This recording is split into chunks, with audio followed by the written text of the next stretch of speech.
Si ets mestre, et vull fer una pregunta. Com acompanyes el món emocional dels infants?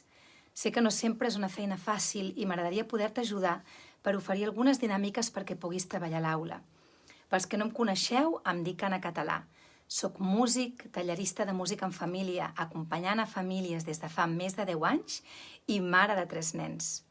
Soc creadora del projecte artístic pedagògic La Tribu Canta i acabo de crear una maleta pedagògica on et comparteixo 12 cançons que he anat composant al llarg dels últims anys per acompanyar el món emocional dels infants. En aquesta maleta t'explico quin va ser l'origen de cada cançó, els objectius pels quals la vaig fer i algunes dinàmiques per poder treballar-les amb els teus alumnes.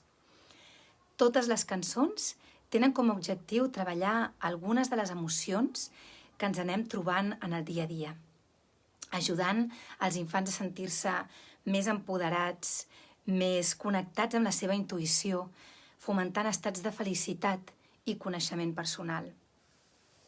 A més, tindreu jocs de percussió corporal, jocs de mans i algun ball per fer amb les cançons. Si et ressona i creus que et pot ajudar aquest material, em pots contactar per privat.